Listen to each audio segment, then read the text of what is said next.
하나님은 하나님의 백성들의 모임을 매우 귀중하게 여기십니다.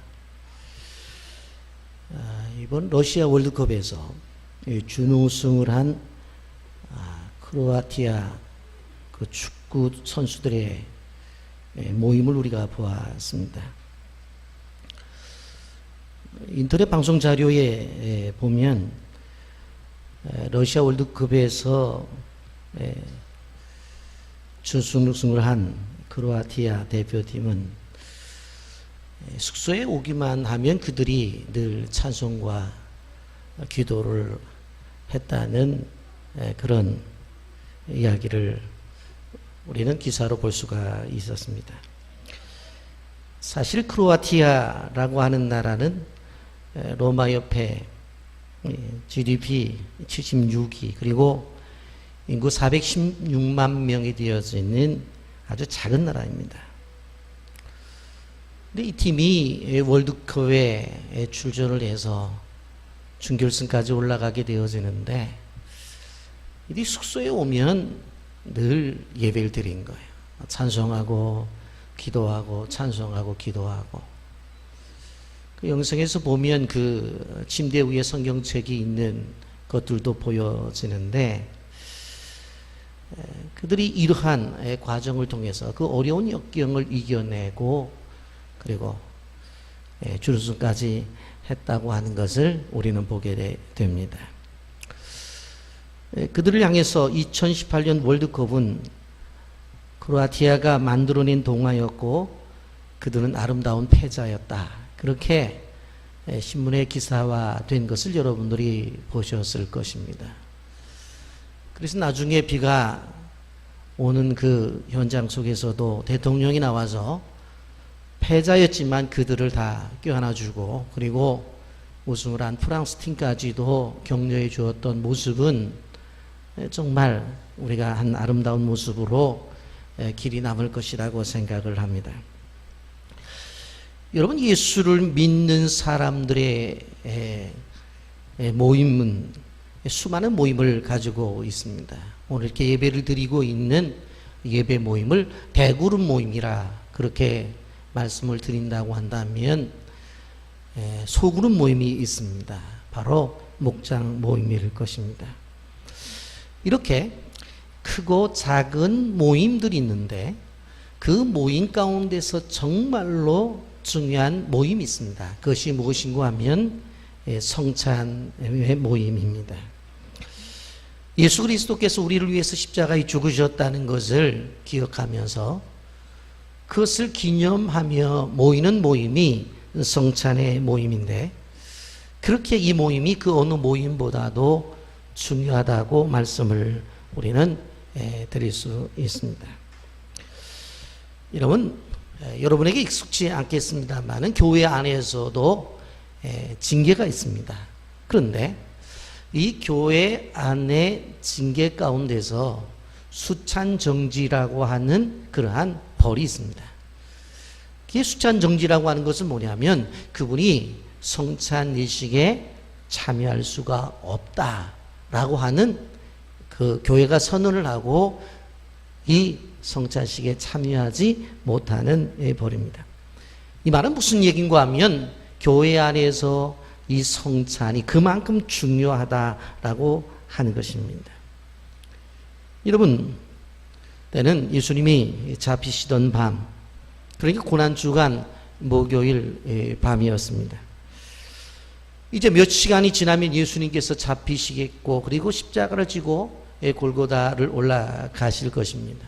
그리고는 십자가에 죽으시겠죠.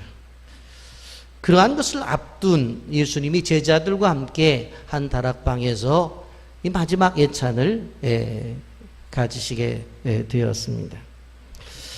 바로 이 다락방에서 가졌던 이 예찬을 우리는 유월절 만찬이라고 이렇게 이야기를 합니다. 여러분, 출애굽기 12장에 보면 이스라엘 백성들을 향해서 하나님이 유월절 만찬을 꼭 하라, 유월절을 지키라고 말씀하셨습니다. 그리고 이것은 잊어서는 안 된다고 말씀을 했습니다. 유월절이 무엇입니까? 이스라엘 백성들이 애굽에 430년 동안 노예로 있다가 이제 출애굽을 하게 되어지는데 바로가 그 모든 것을 막잖아요. 결국은 10가지의 재앙이 나타나게 되는데 맨 마지막의 재앙이 장자의 죽음의 재앙이었어요.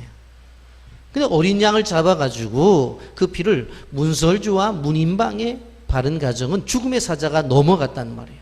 그리고 그렇지 못한 가정에 장자들은 죽임을 당하는 그러한 일이 있었습니다. 그런데 그것을 기억하고 기념하기 위해서 유월절을 지키라고 하나님이 말씀을 하셨습니다. 그래서 지금까지 바로 이스라엘 백성들은 이 구원의 은혜를 경험했기에 유월절을 지켰던 것입니다. 예수님이 오셔서 그것을 지켰어요. 그런데 이제 예수님의 오심 자체가 바로 그 유월절 어린 양으로 어린 양들이 죽어서 이제 바로 죽음에서 벗어났던 것처럼 이제 예수님께서 십자가의 죽으심으로 말미암아 그를 믿는 자에게 구원을 주시기 위해서 어린 양으로 오셨다라고 하는 것을 우리는 기억해야 되는 것입니다. 여러분, 구약 시대 때에 유월절을 지키는 것이 중요하다라고 하는 것을 말씀을 드렸는데 실질적으로 신약 시대에 오면서 바로 구약의 유월절 성취였던 이것이 예수님을 중심으로 해서 바뀌어졌다고 하는 것을 우리는 기억해야 되는 것입니다. 예수님이 오셔서 유월절 만찬을 하신 오늘 이 본문의 말씀이 왜 중요하냐면 이 이전과 예수님의 십자가 사건 이후에 완전히 바로 이 구원에 대한 은혜의 방법들 그리고 생각이 달라진다라고 하는 것입니다. 예수님이 오시기 이전에는 이미 유월절을 통해서 바로 가르쳐 주었던 그 유월절 그것이 우리에게 익숙해져 있었습니다. 그런데 예수님께서는 이 땅에 오셔서 자신이 유월절 어린 양이 되신다고 그랬어요. 그래서 예수님께서 십자가를 지고 고난을 당하시고 또 십자가를 지고 결국 바로 죽임을 당하시게 되었어요. 그리고는 그 시점부터는 이제 구약의 어린 양이 죽었던 그것을 기억하는 것이 아니라 바로 우리에게 오신 예수님을 기억하면서 주신 은혜에 대한 보답으로 살라라고 이렇게 성경이 가르쳐주고 있습니다. 여러분, 이단 가운데 하나님의 교회라는 이단이 있습니다. 그 하나님의 교회라는 이단에 보게 되어지면 유월절을 지키라고 큰 현수막을 붙여놓고 유월절을 지켜야 된다고 그렇게 주장을 합니다. 그러나 우리가 알아야 될 것은 무엇인가 하면 예수님이 오시기 전에는 유월절을 지키는 게 맞아요. 그런데 예수님이 오신 다음에는 구약의 유월절을 지키는 것이 아니라 예수님의 십자가를 중심으로 우리가 구원의 은혜를 받았기 때문에 십자가의 신앙을 갖는 것이 바른 신앙이라고 하는 것을 우리는 알아야 된다라고 하는 것입니다. 오늘의 말씀은 쭉 마가복음 강해 속에서 이제 성찬 예식에 대한 것들을 오늘 말씀을 나눕니다. 이 캐토릭에서는 이것이 귀중하기 때문에 미사라는 이름으로 매 주일 행해집니다만은 개혁주의에서는 이것이 너무 습관화되어지고 형식화되어지는 것 때문에 정해서 바로 1년에 한 3번 이상씩 이렇게 하게 되어지면 바로 건전한 교회로 그렇게 인정을 하는 것을 보게 되어집니다. 우리가 성찬 예식을 행하게 되어질 때 그 의미를 알고 참여하게 될 때에 큰 은혜가 되기 때문에 여러분 오늘 그 성경에서 가르쳐주는 성찬에 대한 의미를 바로 알고 여러분들이 성찬이 있을 때마다 하나님이 큰 축복을 받기를 예수님의 이름으로 축복합니다. 먼저는 자기 몸을 주신 예수님이십니다. 최초의 성찬식이 이렇게 진행되었습니다. 오늘 22절 말씀에 보면 그들이 먹을 때 예수께서 떡을 가지사 축복하시고 떼어 제자들에게 주시며 이르시되 받으라 이것은 내 몸이니라 하시고 그랬어요. 떡을 떼어서 나눠 주시면서 받으라. 이것은 내 몸이니라. 여러분, 출애굽 당시에 유월절을 지킬 때는 어떻게 했었습니까? 허리에 띠를 띠었어요. 그리고 신발을 신었어요. 그리고 지팡이를 집었어요. 왜 그랬어요? 빨리 도망가야 되니까. 그러나 이것이 흘러오면서 이제 예수님 당시에 와서는 그렇게 하지를 않았어요. 유월절 행사를 해도 보게 되면 좀 여유를 가지고 느긋하게 바로 기대어 누워서 유월절 음식을 먹었던 것을 볼 수가 있습니다. 예수님 유월절 행사를 하게 되어질 때에 예수님께서 제자들의 발을 모두 씻겨 주신 것을 우리는 보게 됩니다. 여러분, 이러한 성찬을 하게 되어질 때에 예수님께서 떡을 가졌어요. 정확하게 말하자면 빵인데, 우리는 떡 그러면 실질적으로 우리 개념의 떡은 떼기도 힘들고 또 손에 무것도 묻고 그래서 빵을 사용합니다. 예수님께서 사용하셨던 이것은 무교병으로 누룩이 전혀 들어가지 않았던 것을 봅니다. 여러분, 애굽에서 나오게 될 때 무교병을 사용하라고 했는데 그 이유가 뭐예요? 순수한 신앙을 가져야 된다고 하는 분명한 것을 바로 하나님이 말씀하시는 바로 뜻이었던 것을 우리는 알아야 됩니다. 세상적인 이물이 전혀 들어가지 아니한 깨끗한 그러한 담백한 떡을 사용했다라고 하는 것입니다. 여러분, 이 떡을 손에 드시고 축복하셨습니다. 축복하셨다는 것은 축복 기도를 드린 거예요. 감사의 기도를 드렸습니다. 바로 이 떡을 먹는 모든 자들이 하나님의 은혜를 받기를 기도했던 것입니다. 그런 후 예수님이 떡을 떼어요. 동그랗게 납작한 모형으로 되어져 있는 것을 바로 각 사람이 먹을 만하게 이렇게 떼어 주신 것을 봅니다. 받아 먹으라고 말씀하셨어요.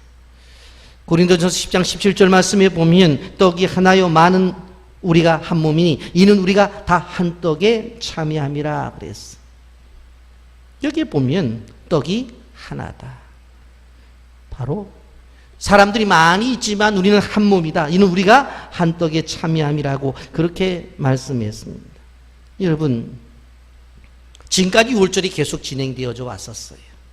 그런데 지금 예수님이 성찬식을 하고 있는 이 성찬과 바로 지금까지 지켜온 유월절은 다른 모습을 보여줘요.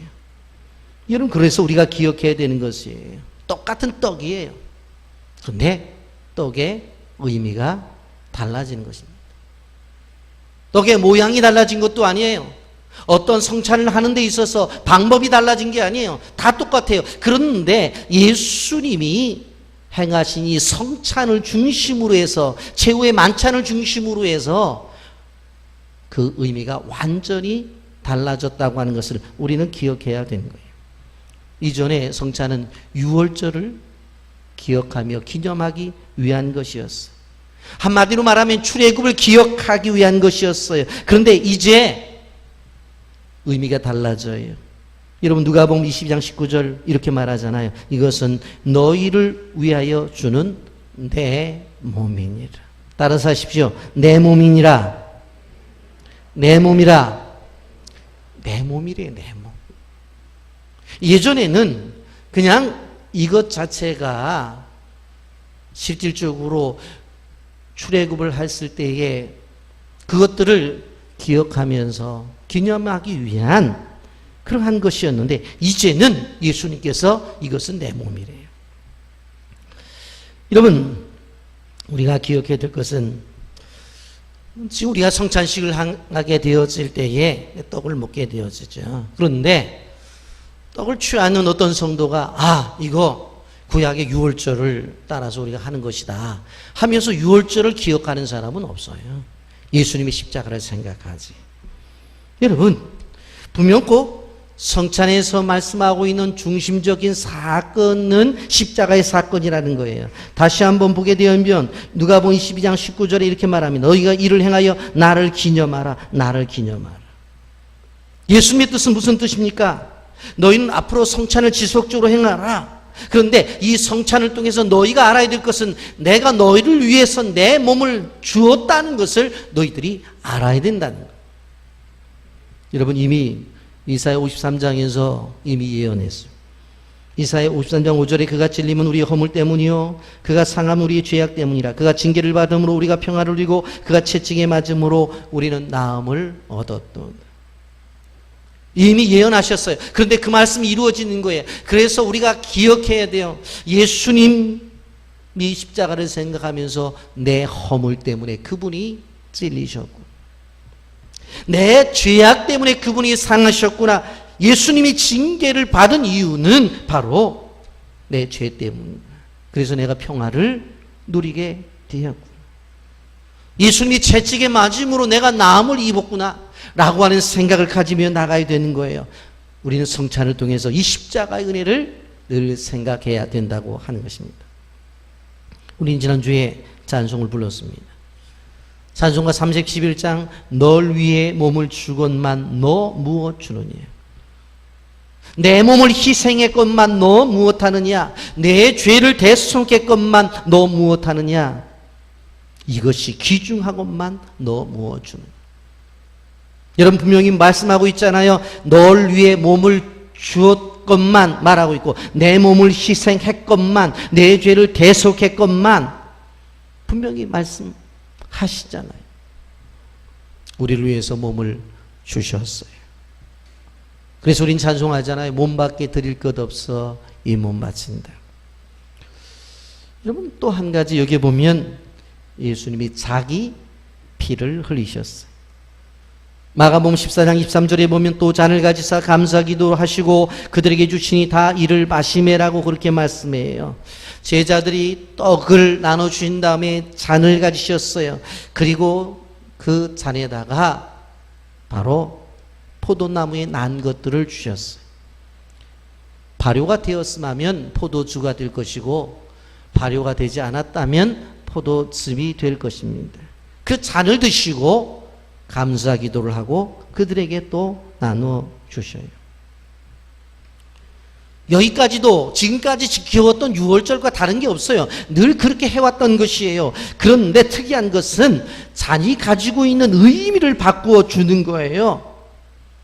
담겨져 있는 포도즙의 의미를 바뀌어 주는 거예요. 여러분, 지금 그 잔에 담겨져 있는 포도즙은 무엇이었습니까?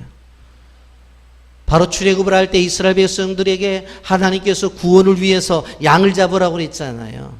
그래서 그 양의 피를 가지고 이 문설주와 문인방에 바르잖아요. 그것을 바른 사람들은 죽음의 사자가 넘어갔잖아요. 그것을 지금까지 기억하며 기념하며 지켜왔잖아요. 그런데 우리는 그런 의미에서 유월절을 철저하게 이스라엘 백성들이 지켜왔던 것이, 유월절이라는 뜻이 뭐예요? 너물유와 너물월이에요. 유월절 넘어간다는 거예요. 그래 이스라엘 백성들이 늘 생각했던 것을 보게 되어지면, 아, 유월절 때 우리 조상들이 살았기 때문에 지금 우리가 있는 것이 아닌가. 그런데 이 잔의 의미가 달라지는 거예요. 이것이 무엇입니까? 이것은 단순히 어린 양으로서 죽은 그 유월절의 양이 아니라 많은 사람을 위하여 흘리는 나의 피라고 했어요. 이것이 언약의 피라고 말씀했어요. 여러분, 마가복음 14장 24절 중요하기 때문에 다 같이 함께 읽어봅니다. 시작. 이르시되 이것은 많은 사람을 위하여 흘리는 나의 피 곧 언약의 피니라. 이것이 나의 피예요. 그리고 이것이 언약의 피예요. 지금까지 이 유월절을 통해서 성만찬을 해왔던 사람들은 늘 무슨 생각을 했어요? 그 피가 바로 출애굽했을 때에 죽었던 어린 양의 피라고 생각했다고요. 그런데 예수님께서 이제부터는 그게 아니다. 이것은 나의 피다. 그리고 이것은 언약의 피다. 그렇게 말씀을 하시는 거예요. 여러분, 예수님께서 다락방에서 행했던 이 최후의 만찬을 중심으로 해서 그 전의 성만찬과 그 이후의 성만찬은 완전히 의미가 달라졌다는 것을 아셔야 돼요. 달라졌다는 걸 아셔야 돼요. 하나님의 교회에서 와가지고, 예? 늘 나름대로 자기의 교리를 전하면서, 교회 다니시냐? 예, 다닌다고. 유월절 지키냐고. 가만히 생각해 보니까 유월절을 지킨 적이 없어요, 교회 안에서. 근데, 목사님은 신구약도 다 성경 말씀이라고 하고 꼭 지키라고 얘기는 들었단 말이에요. 가만히 보니까 유월절을 지킨 기억이 없어요. 그래서 조금 머리가 회전이 되는 분은 내가 목사님한테 가서 물어보겠다고 그렇게라도 하면 괜찮아요. 그런데 이거 우리 교회가 잘못됐구나. 유월절 지키라고 했는데 지금까지 안 지켰구나. 그러고 또 줄줄 따라가요. 이게 큰 문제예요. 여러분, 예수님의 성만찬을 중심으로 해서 그 전과 그 후는 완전히 달라져. 그 이전 거는 뭐예요? 양의 피예요. 그러나 이후에는 누구의 피예요? 예수님의 보혈이에요. 근데 예수님이 왜 피를 흘리셨어요? 여러분, 왜 피를 흘리셨어요? 마태복음 26장 28절에 보세요. 이것은 죄 사함을 얻게 하려고 많은 사람을 위하여 흘리는 바 나의 피 곧 언약의 피니라. 죄 사함을 얻게 하려고 예수님이 피를 흘리신 거예요. 죄 사함을 얻게 하려고. 여러분, 그래서 이 피를 언약의 피라고 말씀해요. 여러분, 사실 지금까지도 지켜왔던 그들이 유월절에 그 상징적인 것도 언약이었어요. 출애굽기 24장 8절에 보면 모세가 그 피를 가지고 백성에게 뿌리며 이르되 이는 여호와께서 이 모든 말씀에 대하여 너희와 세우신 언약의 피니라 그렇게 말씀했어요.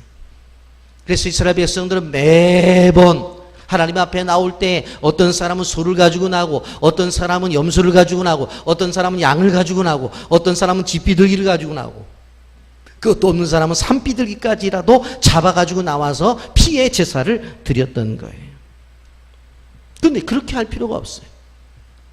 여러분, 히브리서 9장 28절 말씀 보십시오. 이와 같이 그리스도도 많은 사람의 죄를 담당하시려고 단번에 들이신 바 되셨고 구원에 이르게 하기 위하여 죄와 상관없이 자기를 바라는 자들에게 두 번째 나타나시리라 그랬어요.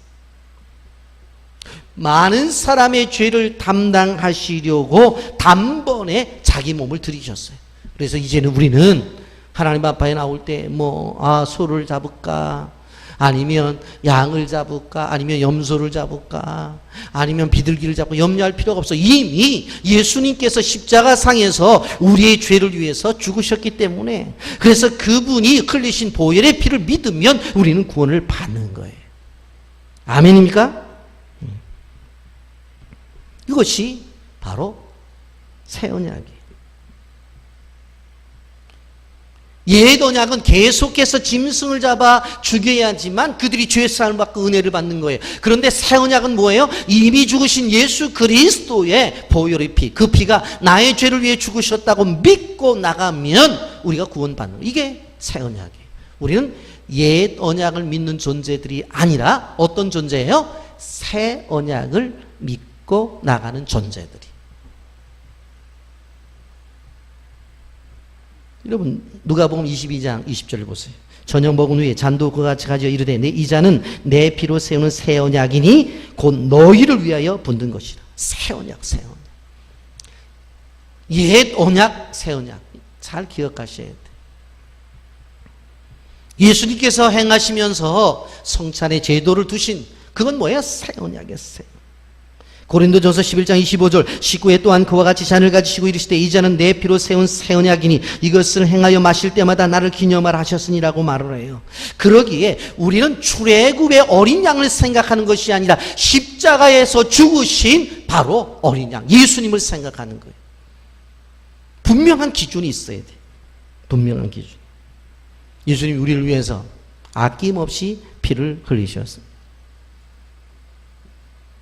자수가 311장 3절에 분명히 말씀하지 않나요? 죄 중에 빠져서 영 죽을 인생을 구하여 주시려고 나 피를 흘렸다. 내가 피를 흘린 이유가 무엇인가? 죄 중에 빠져서 영원히 죽을 인생을 구원하기 위해서 내가 피를 흘렸다는 거예요. 예수님이 피를 흘린 이유를 분명히 우리는 성경에서도 찬송에서도 분명히 우리에게 늘 나타내 보여주고 있는 걸 알아야 돼요. 그래서 우리는 268장을 찬송하면서 후렴 부분에 오면 더욱더 힘차게 찬송하는 거예요. 주의 보혈 능력이 있도다. 주의 피 믿으오. 주의 보혈 그 어린 양의 매우 귀중한 피로다. 아멘입니까? 아멘, 아멘. 이것을 행하여 마실 때마다 나를 기념하라. 성경은 그렇게 말하고 있어요. 여러분, 그럼 우리가 신앙생활하면서 기억해야 될 것이 무엇인가 하면 우리의 마음을 예수님으로 채워야 돼요. 우리의 눈은 예수님을 바라봐야 돼요. 우리의 귀는 예수님의 음성을 들어야 돼요. 우리의 손은 예수님과 손 붙잡고 인생길을 가야 되고, 우리의 발은 늘 예수님과 동행하는 발걸음이 되어져야 돼요.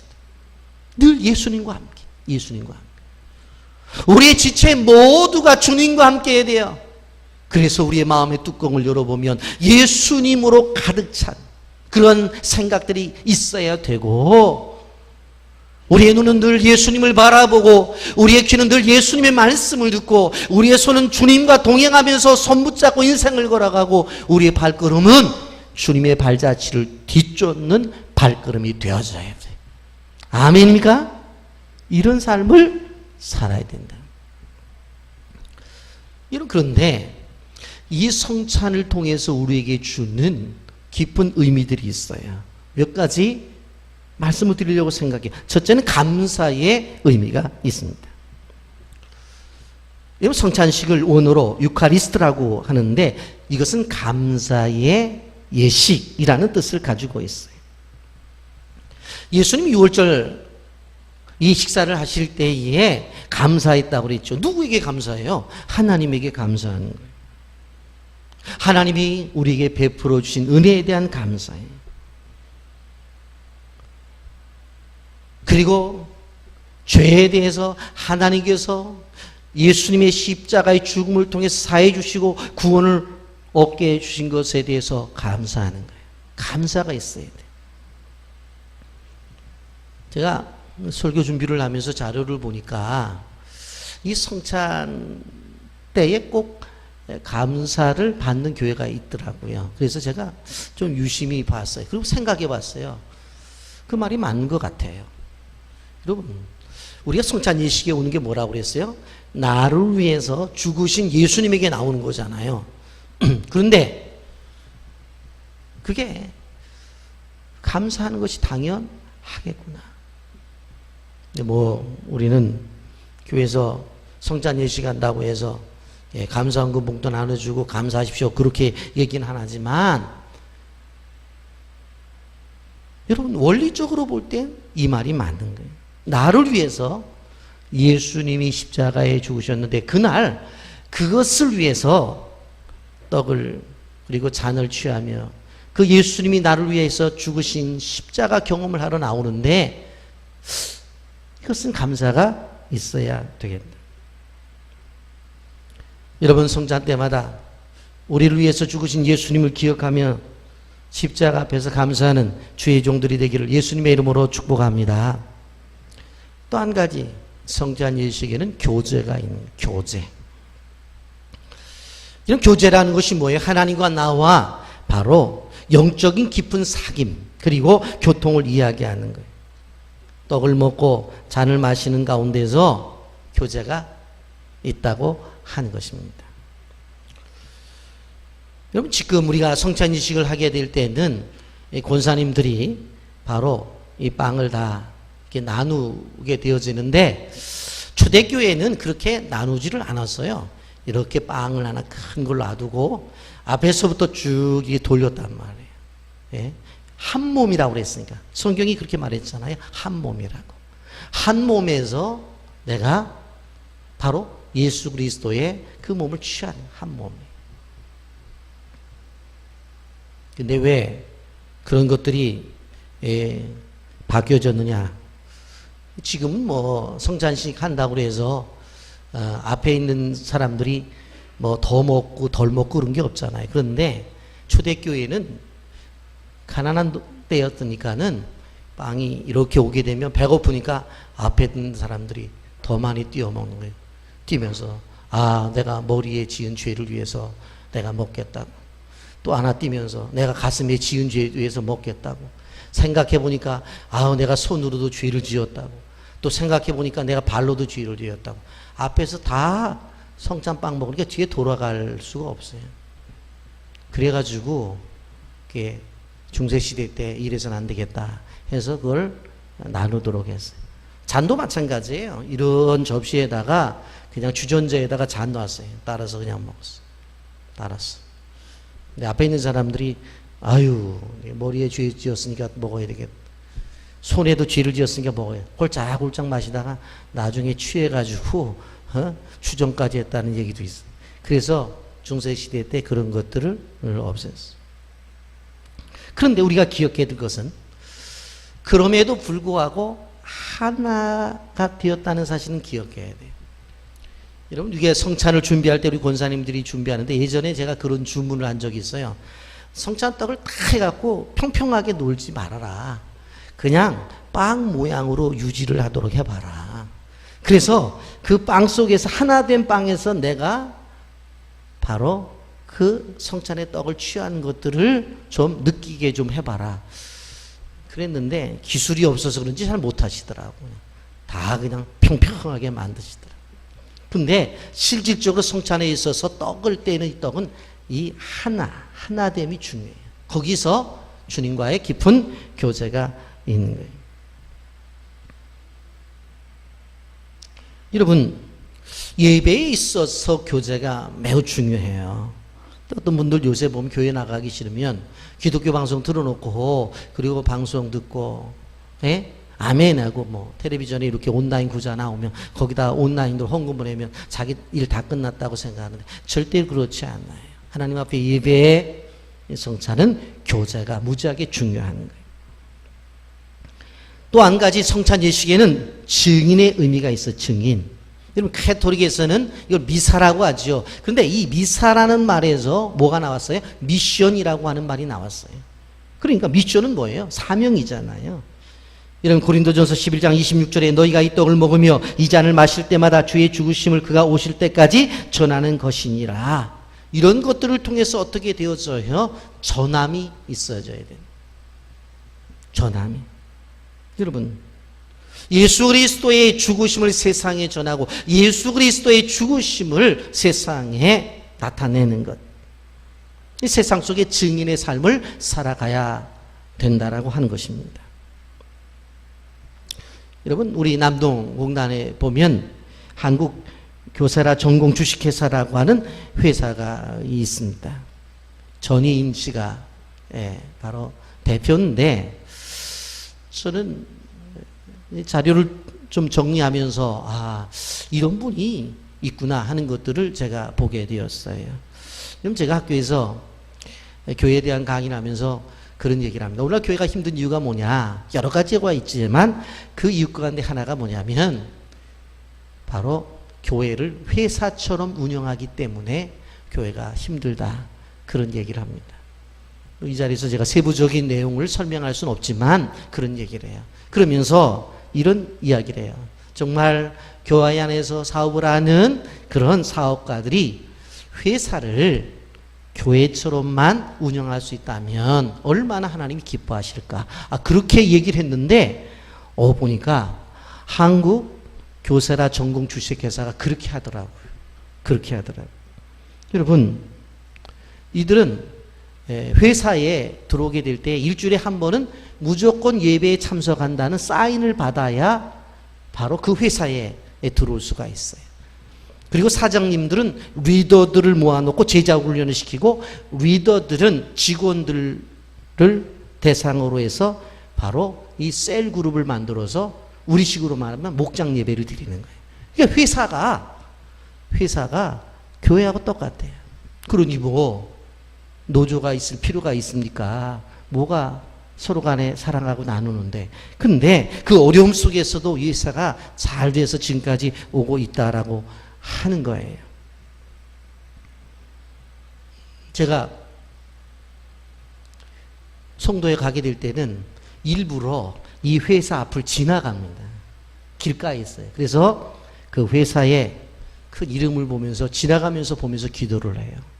저렇게 하는 교회는 하나님 끝까지 잘 되게 하셔야 됩니다. 여러분, 이 사장님이 한국기독시도비회와 코스타 강사로도 섬기고 있는 것을 볼 수가 있어요. 세상 속의 그리스도인으로 살아가는, 이게 우리에게 필요한, 이것이 증인된 사역이에요.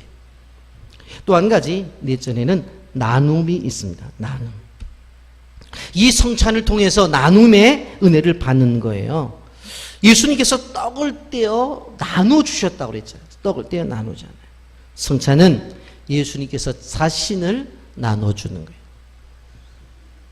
제가 오병이어의 역사를 설교하면서 오병이어의 일은 성찬의 일이다, 그렇게 설교를 했던 것을 여러분들이 기억하실 겁니다. 끊임없이 떼어줘도 끊임없이 남았잖아요. 이것이 성찬의 사건. 그것이 요한복음의 오병이어의 사건 뒤에 보면 정확하게 기록이 되어져 있는 것을 봅니다. 여러분, 우리는 이 나눔의 일들을 이 성찬을 통해서 깨닫는 거예요. 여러분, 성도들이 나누는 삶의 모습 자체가 사실 바로 이 성찬을 통해서 더욱더 깨달아 할 수 있는 것입니다. 미국의 어떤 한 자매가 기도하다가 은혜를 받았어요. 야, 내가 정말 이 미국 전역 51개 주에 가서 좀 봉사를 해야 되겠다. 그래서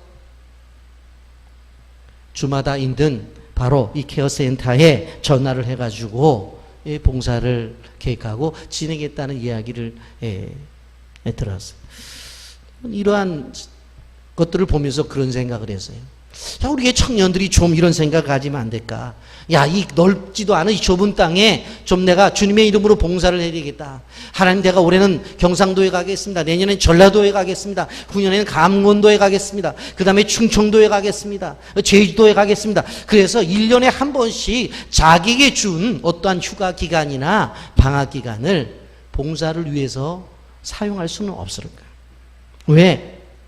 주님은 자신의 몸을 내어놓고 나누었는데 우리가 우리의 시간과 우리의 물질과 우리의 지식과 우리의 몸을 나눈다는 것은 얼마나 가치가 있는 일인가요? 또 한 가지, 성찬에는 계약이라는 의미가 있습니다. 성찬을 성례전이라고 하죠. 여러분, 세크라멘트라고 하는데 이것은 로마의 군인들이 황제의 군사가 되었을 때의 충성을 다짐하는 서약을 할 때 이것을 바로 세크라멘트라고 그래요. 보증, 그런 뜻을 가지고 있어. 여러분, 이 떡과 잔을 통해서 하나님께서 우리에게 주시는 것이 뭐예요? 바로 영적인 축복을 해주신다는 거예요. 자녀들은 이것을 취하면서 나를 위해서 죽으신 예수님의 그 은혜를 기억하며 내가 주를 위해서 평생 헌신하겠다고 하는 그러한 또 약속을 한 거예요. 여러분, 분명히 성경은 말해서 이것을 받아라, 내 몸이니라. 이것은 많은 사람을 위하여 흘리는 나의 피고 논약의 피라고 말씀했어요.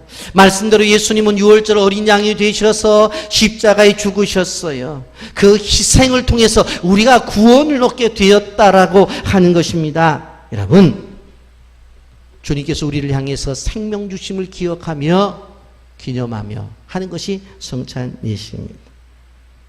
여러분, 이런 성찬을 생각할 때 성찬의 신비라고 하는 말들을 합니다. 여러분, 이 성찬을 통해서 하나님 우리에게 주신 은혜를 여러분 경험하는 거예요. 예수를 믿는 사람들은 다 경험하죠. 말씀을 들어서 말씀을 들을 때 느껴지는 신비로움을 느끼는 분들이 계세요. 또 찬송을 부를 때 찬송을 통해서 느껴지는 신비로움을 경험한 사람들이 있어요. 그런데 이 성찬에는 엄청난 하나님의 신비가 담겨져 있다는 거예요. 여러분, 그런데 여러분, 오늘 우리가 한번 우리 자신들을 생각해 보세요. 이 성찬을 교회가 광고해서 할 때에 얼마나 우리가 이 부분에 대한 바른 생각을 가지고 하나님 앞에 나오는지. 죄송한 얘기입니다만 교회가 성찬식 한다고 해도 잘 안 와요. 안 와요. 여러분, 예수님이 나를 위해서 십자가에 죽으셨어요. 그리고 예수님 뭐라고 말했어요? 이것을 기억하고 기념하라고 그랬거든요. 그리고 기억하고 기념하는 사람들에게 신비한 은혜를 주시겠다고 그랬어요. 다 이렇게 말씀하셨어요. 그런데 이런 이유 저런 이유로 성찬예식에 참여를 하지 않아요. 그럼 결국 신비로운 은혜를 받지 못하는 거죠. 여러분 꼭 기억하셔야 돼요. 앞으로 기회가 주어지면 이 성찬이식에 여러분들이 무슨 일이 있어도 참석을 하셔야 돼요. 여러분 말씀을 정리합니다. 복음이 알래스카 주민들에게 전해질 때에 이 선교사들이 아무리 전해도 이게 잘 전해지질 않아요. 그런데 그들의 문화를 보니까 한 재미있는 것들을 발견하게 되었어요. 그것이 뭐냐면 착한 사냥꾼이라고 하는 그러한 문화가 있었어요. 그게 무엇인가 하면 무리를 지어서 사냥을 하게 나가게 될 때에 그 안에서 한 사람이 내가 제일 앞에 서겠다고 말을 해요. 그 사람이 서서 어떻게 얘기해요? 혹시나 뭐 곰이 달려들거나 그러면은 그 사람이 어떻게 제일 먼저 맞게 되겠죠. 그리고 그 찬바람이 몰아칠 때에 뒤에 사람들보다 앞에 가기 때문에 그 모든 것을 막는단 말이에요. 그런데 사람들이 이렇게 위험을 막고 나가는 사람을 뭐라고 말하냐면 착한 사냥꾼이라고 이름을 붙였어요. 그래서 이 선교사들이 예수님이 다른 일을 하는 것이 아니라 착한 사냥꾼의 일을 한다. 외부에 어려움이 찾아올 때 그걸 막아주고, 그리고 외부에 악한 세력들이 오게 될 때 그것을 물리쳐준다. 그런 분이 예수님이군요 하면서 복음을 쉽게 받아들였다는 이야기가 있습니다. 여러분 우리는 예수님이 우리를 위해서 이것을 하러 오셨다고 하는 것을 기억해야 되는 것입니다. 여러분 성찬을 생각하면서 우리 자신들을 생각해 봐야 돼요.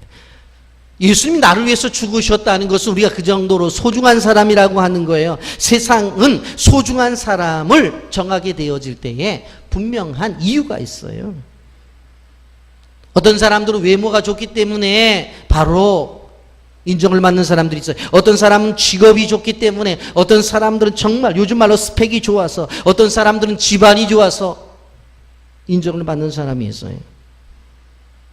여러분 그런데 우리가 왜 인정을 받죠? 요즘 웹툰을 드라마한 TVN의 김비서가 왜 그럴까? 드라마 있잖아요. 거기 나오는 남자 주인공이 이영준 씨라고 그러는데, 요즘 뭐 여자분들이 이영준 씨하고 사진 한 번만 찍었어도 소원이 없다고 그런다고 그러잖아요. 그렇게 잘생겨야 뭐 내가 너 위해 죽어줄까 그렇게 합니까? 그건 아니에요.